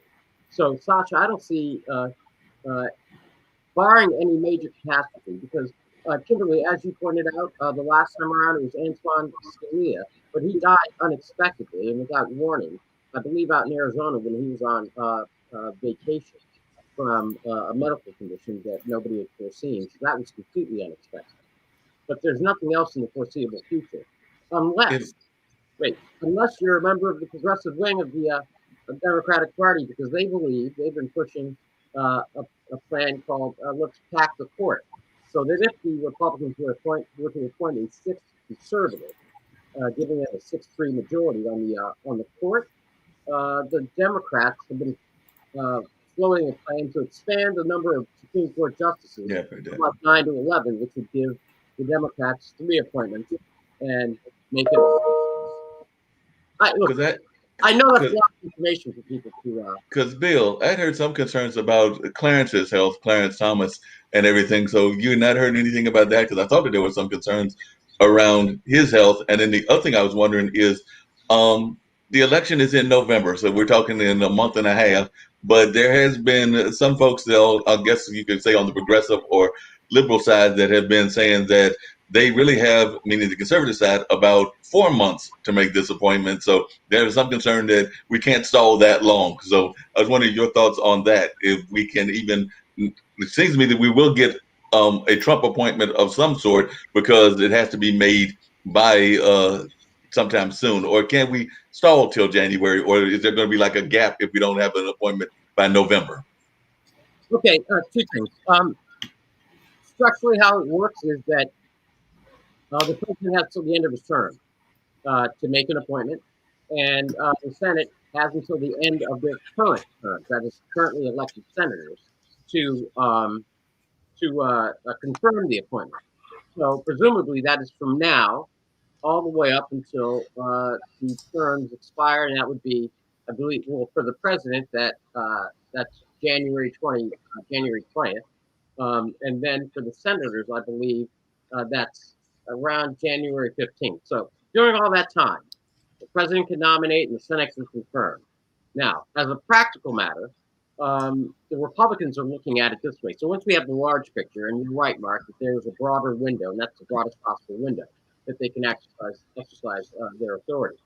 Now, as a practical matter, it becomes this, that the Republicans are pushing this through because currently it is a 4 solid conservative votes and 3 solidly liberal votes with the Chief Justice in the middle. And so with all these lawsuits coming up and challenges of voting rights coming up to the Supreme Court, even if Chief Justice were to side with the 3 liberals, we'd have the 4 split in the Supreme Court on just about every major case. And that might deadlock the United States, and we would be in uncharted waters at that point with all of the legal cases. So the Republicans are making an argument that they have to go ahead and make an appointment and confirm an appointment so that we'd have a full court to deal with the lawsuits that are coming up. Now, with regard to the Democrats and their plan, they are simply using the same arguments that the Republicans used against Barack Obama 3.5 years ago when they solved Barack Obama's appointment for over a year by saying, well, we have to wait, we have to wait, we have to wait. Unfortunately for the Democrats, they don't quite have the numbers. But there is a wrinkle, and this is a big wrinkle, and that's why everybody watches IBM TV, smart television for a smarter community, and that is this, that in Arizona, the senatorial race between the astronaut, Mark, whose wife is the former Congresswoman Gabby Giffords, and the current Republican senator, is a special election to fill the unexpired term of John McCain. And that means if the Democrat were to win the Arizona senatorial race in 41 days, that senator gets seated immediately. Now, what does that mean for the numbers in the Senate? Right now, currently as it stands, the Republicans have the votes to pass, to push them through. Provided they don't have any more than 4 Republicans defecting. Now, what we have right now is we have 2 Republicans saying that they will not support a vote prior to the election. And that's Murkowski out of Alaska, and that's Senator Susan Collins out of Maine. They both said no.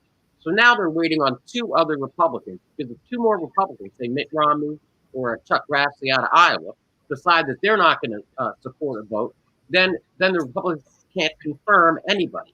However, if you turn around and Mark wins the election out in Arizona, then you only need 3 Republicans to defect, and you already have 2. So you'd only need 1 more. And then that would stop the Republicans in their tracks, and they wouldn't be able to confirm anybody at any period of time, either before the election on November 3rd or through the rest of the year. And that's what's getting everybody, at least on the Republican side, really antsy. And that's why they're trying to force a quickie vote within the next 41 days. Because if they can't get it done in 41 days and they lose the Senate seat in Arizona, then the entire Senate vote will be hanging on an edge. And any number of the senators, Republican senators at that point, could change their minds. You get Grassley from Iowa,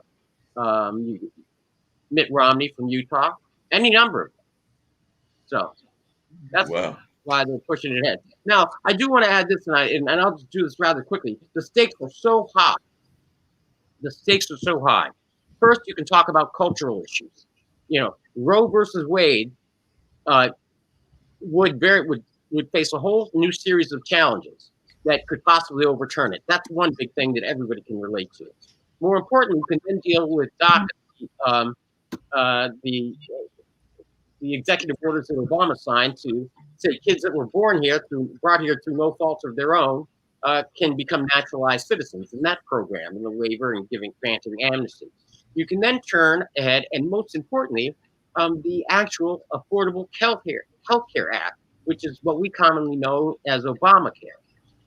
So on November 10th, the week after the election on November 3rd, the Republicans had sued to once again overturn Obamacare, and that case is being heard by the Supreme Court the week following the election. If there is no replacement, then the court is going to be sitting there with 8 justices, and it could end up in a 4-4 tie, leaving Obamacare in place. If the Republicans are successful in getting getting an appointee confirmed before November 3rd, then you'd be looking at a 6-3 vote in the Supreme Court on Obamacare, possibly extinguishing it after the election, which means doing away with the entire national health care program for about 27 million people. And that wasn't enough. You then start to deal with copy and infringement right and business regulations that would upset the entire IPO market, the stock market, just across the board, all the rules and regulations. And then we would get into American higher education, because they might overturn affirmative action, strike down environmental pollution laws, and we could be in a rough spot for a number of years. And all of that depends on the next 41 days. Wow. Is there any possibility that it could also have an impact on the voting? Because I know that a number of issues will probably come up to voting, and that may go all the way to the Supreme Court, but I don't know that that's ever happened in history. But is there a possibility with all the things that are going on in our electoral politics that it could go and be impacted there? I'm thinking about like even some of the voting things that are going on in terms of like mail-in voting and stuff like that.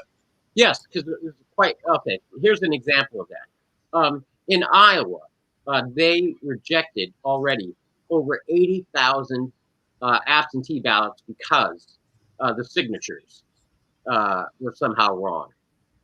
They did the same in, I believe it was South Carolina, and then a judge ruled that those ballots had to be counted and waived the signature requirement. Now, if you figure that in any given swing state, the percentage might be as close as 1% or 1.2% or 0.9%, which we saw in the election with Clinton, and is not unheard of, because Florida went to Bush versus Gore, one because of the Chads, and two because I think it was a sum total of around 500 votes. So when you start talking numbers of about 10,000, 20,000, 25,000, because that was the numbers in Pennsylvania. You got 80,000 in South Carolina. You got upwards of that in Iowa. Everybody's going to be challenging whether or not those court rulings. And if the Supreme Court says like this, okay, Florida, yes, you guys can count the ballots. Illinois, no, you guys can't count the ballots. I mean, just think about what would happen. And everyone would have to recast the ballots, and that could dramatically reshape the election. And just as a point of fact, because you asked about absentee ballots and mail-in ballots, one of the most conservative states in the union, where, and we know from our trends that the absentee ballots, the way it's breaking down is they believe it's going to be, and I'm sorry for unloading all this on our community. We got to catch up real quick, and so we're going to do it real quick, and that is this. That they're talking about these two terms, and this is what we need to remember. There's a term called the red mirage that they're talking about on election night. And then the other term is called the blue storm / blue wave. This is what they're describing. A lot of the Trump voters have explained, and overwhelmingly in all kinds of polls across the state indicated that they will be voting in person because they do not trust the mail-in ballot system. And so they want to make sure that their votes are counted, so they're going to be there voting in person. So, and then a number of people who are afraid of the pandemic and all this other stuff who happen to be Biden supporters are people who are going to be voting by absentee ballot and mail-in ballot. Now, that being the case, on election night, there is this idea that's rolling out there that because the people that vote in person, their votes are counted that night, and absentee ballots get counted over the next couple of days, we could see a very high trend in turnout and running up to the score for Donald Trump, because the red voters have actually gone to the polls and their votes are counted first. And then experts are suggesting that that may be a red mirage, because as the absentee ballots are then opened up and counted, that would be the blue storm or the blue wave. So that's red mirage, blue storm. But this is what it means practically.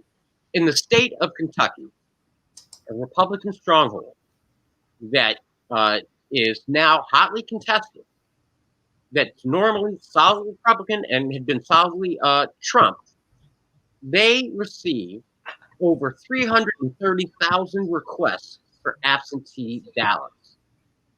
Now, if you were to apply the previous trends, you would expect that the majority of those 330,000 requests are from independents or Democrats who are looking to vote without going to the polls.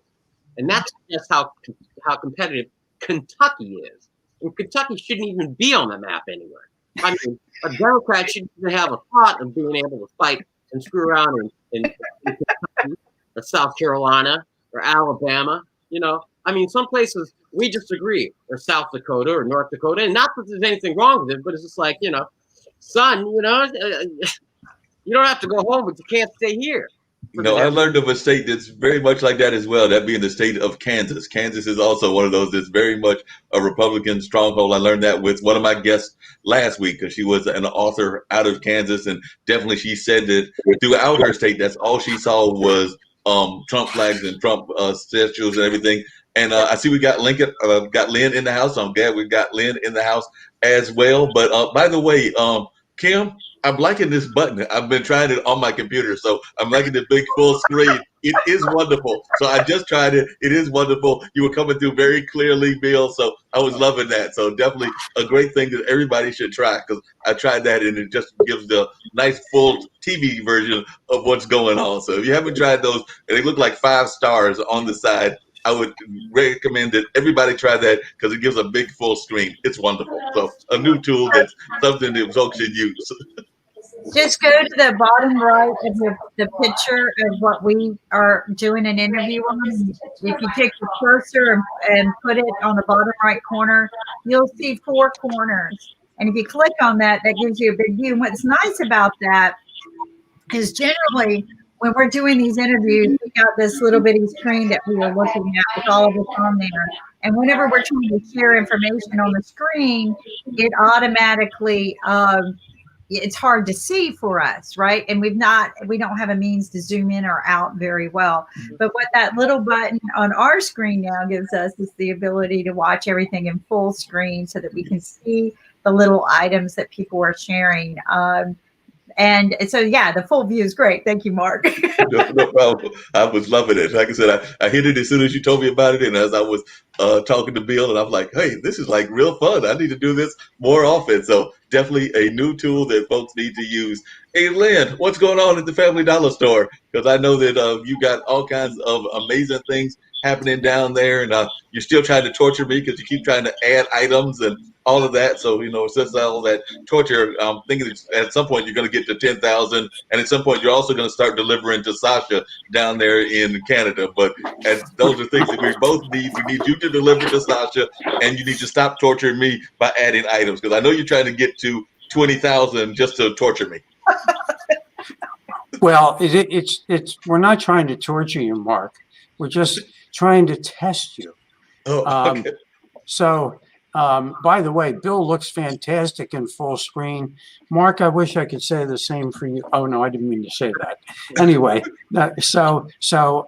just kidding. Actually, if you let me apologize, I've been working on my taxes, which is item number 4. Everybody should remember item number 4. And I'm meeting with my accountant tomorrow.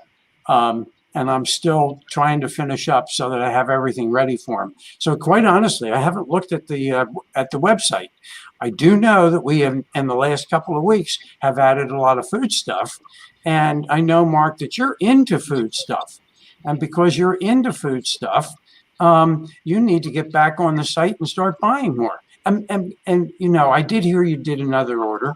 Just we have cookies for you, Mark. We have cookies.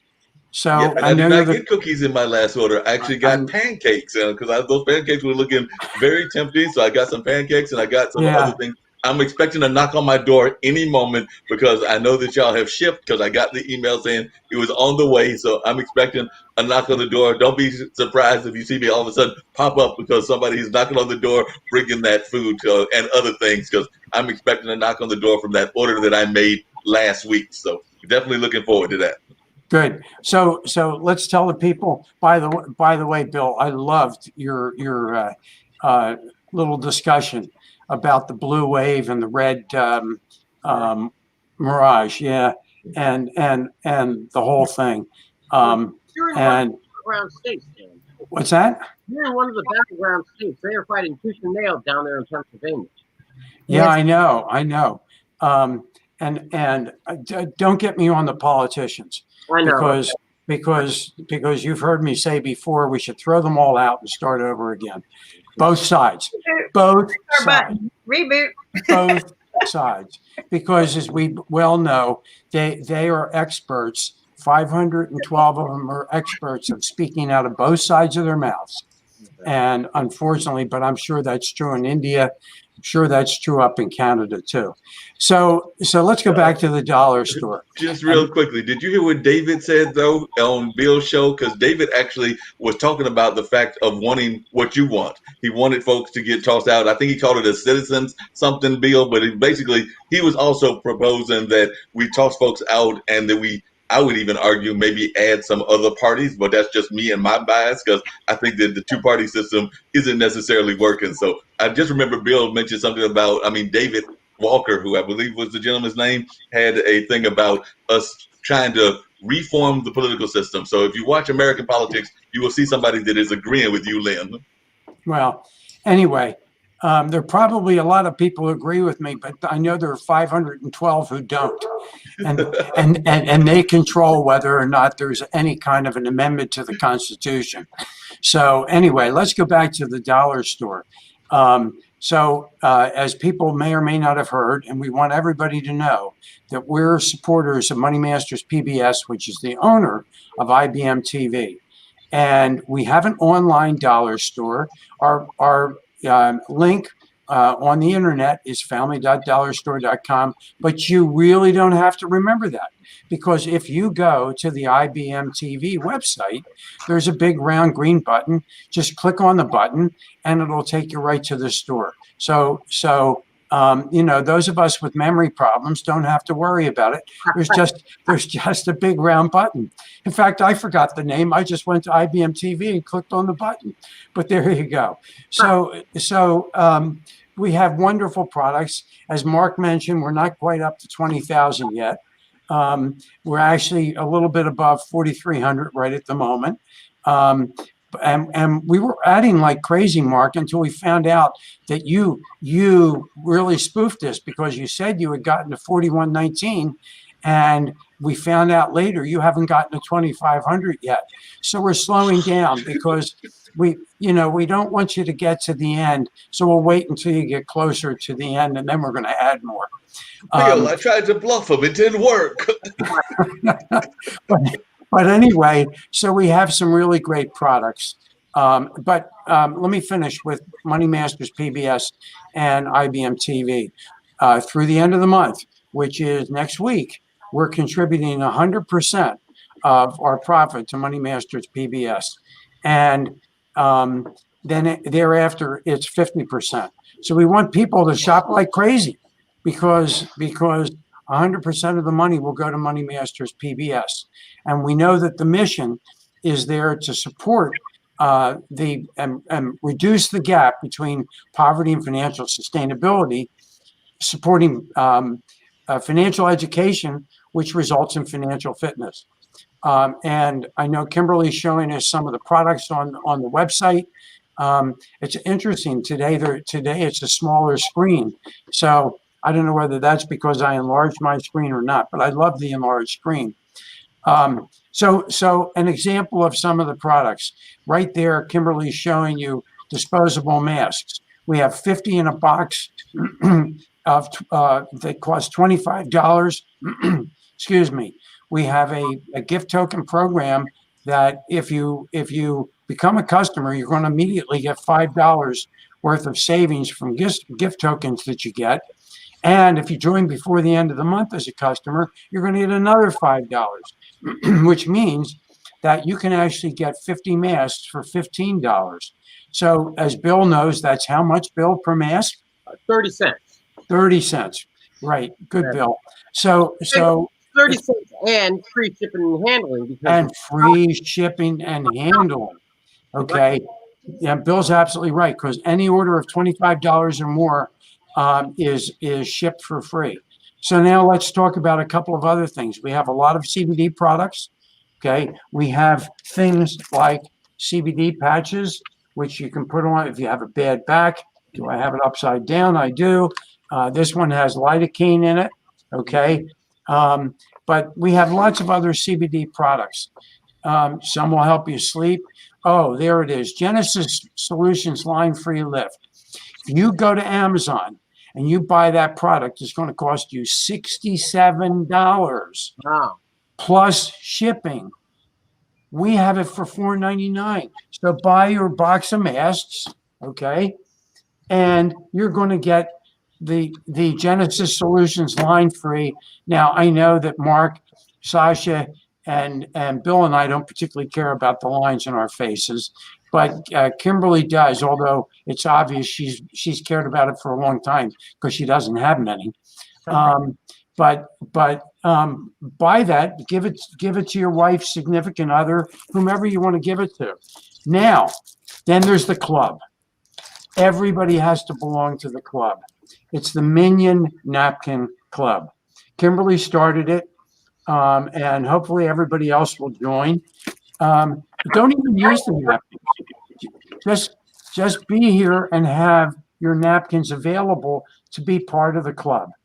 And one day, IBM TV will beam in everybody who has Minion napkins. How's that? So there's Nick. So let me just add one thing. We know there are 5 aspects of financial fitness. Okay, number 1 is to save money, and on the Family Dollar store or the online store, everybody saves money, and we know that number 5. We'll get to 2 and 3, and we've talked about 4, but 5 is paying forward. So think of this: if you order on the Family Dollar store, you also are paying forward to Money Masters PBS. But then, as Bill has talked about before, there's another hurricane hitting the Gulf Coast. Can you believe that? That's 3 in the last 4 weeks. Yes. I mean, it's unbelievable. Plus the fires in California. So find a not-for-profit in the area where all these disasters are happening. These not-for-profits that are supporting the people who basically have lost their homes. They're going to be spending thousands and hundreds of thousands of dollars rehabilitating the homes that they didn't lose. Just so you support that not-for-profit by shipping product there that the people can use to help them because they need help, and you're supporting Money Masters and you're saving money. So Bill. And Lynn, that also includes food, doesn't it? It does, yes. We have. Now I'd love to kick it over to Nick. Nick, can you tell us what kinds of products that are your favorites from the Family Dollar store in terms of food that people can possibly ship to some of these hard-hit areas? You're muted. You're muted. Okay. That's a good idea that I am muted. The thing is, I love the cookies that are there. It's kind of another cookie monster. We got 2 of them. Ultimate cookie monster. And the thing is, every time he comes on board, I think I'm out of all the cookies. I got all this stuff around here, but I don't have those good cookies. So I was going, I got to order those cookies. But they also have other food besides the cookies. They actually have. I got back here. They have shrimp with noodles and other food that you can order. So you're not just limited to the Cookie Monster, but they do have really good cookies. So the thing is, they're hard to resist. Anyway, that's and Mark, just 1 second, Bill. You heard that Nick likes the cookies, so you better start ordering the cookies now before we're out of them, because Nick ordered too many. So you better start. Bill, go ahead. You're going to ask a question, Bill? Sure. And I was just going to suggest, Lynn, that it's not only all of those food products that are non-perishable that can assist with immediate needs. And you're right, you can ship them to organizations in the affected areas, which is things of that nature. Or even, Lynn, if you talk about existing customers who can transfer some of their credits. Lynn? Yep, you can do that. So, for instance, Ankit, who's not here right at the moment, but is in India. We can't ship to India, okay? But he can share his gift tokens with people he knows in the United States. He has a sister that lives 20 miles away from me here in southeastern Pennsylvania. So he can send her gift tokens so she can shop. Or if he wants to, he can shop for her, have it delivered to her, and use the gift tokens just as a gift to help him deliver stuff to her. And he has a brother who's in Maryland. So I'm sure Sasha knows some people here in the United States. People he knows from the chess business or from investing. So 2 great shows, by the way. But so he can ship here. So go ahead. No, and Lynn, actually, this is more for Kimberly. Kimberly, because the cream that they highlighted, the one for $67, that's a brand name, so it's quality, isn't it? And oh, absolutely. And there, to go to the counter and buy items like this is very expensive too, and that's your time. But when I saw the cost difference, I'm like, absolutely. Why not save money? So. That's what the dollar store is all about, is bringing you items that are of value. I think that I don't know how they do it so cost effectively, but why not shop with the Family Dollar Store bag and save some money, put that money in your wallet and go somewhere else and shop, or better yet, invest. Watch Sasha's show and invest your money. And then that's number 2. So that's right. Yeah. And what's number 3? Taxes. Yeah, and number 4 is you still invest and you keep building your wealth. That's right. So that so actually, what you did is we kind of missed it a little bit. If you Go ahead. You're right. Properly spending and budgeting your money, right? So properly spending. Then you take what you don't spend and you save, right? You put it into a savings. Then you invest some money. Then you pay your taxes, and then you pay forward. So, because you need to add up all of those things. Where did Nick go? Oh, I don't know. Disappeared on us. He did the bad word taxes, and he took off running. Well, he PA, right? Or does, yeah. So that's his business. Oh my God, taxes. That was a few days ago. But if you're waiting to do your taxes in October, that's coming up. Don't wait till the last day. I know. I will tell people. I have filed on the last day of filing, and sometimes there's a glitch in the electronic filing system, and it won't take it.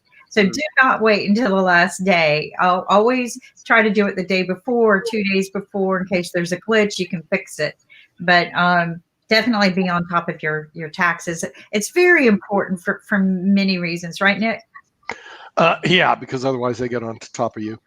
They're going to be after you if for whatever reason they want. Yeah, I was working this morning with some clients that, because on the retirement plans they've changed the rules. They allow you to set up your plan prior to filing the tax return as opposed to prior to the end of the year. But so people go, well, can we wait? Well, then it eliminates our ability to plan your salary out to optimize your retirement contributions. Right. Okay. So things like that happen, and you try to get ahead of the game rather than behind the game as much as possible when you're playing the tax game. Something we don't have to worry about right now at IBM TV. We're under the limit as a not-for-profit. But the thing is, all the other companies I work with do have severe tax issues, and I'm grateful to be able to work with them and be able to do that, but it's like every bloody day, and frankly after a while it gets tiring because the people that come into my office, they're all making over $1 million a year. I have nobody that doesn't make $1 million a year. I'm like, wait a minute. If people want to talk about wealth disparity, which we'll talk about in a later program, it exists, it is real, and it's big. Bigger than people think. I want to bigger than people. We're at past the top of the hour. Okay, good. I won't get into too much trouble. Right, and what I want to do is wrap up with Bill's report for the day, and then thank you guys for watching us. But so here we go. Right.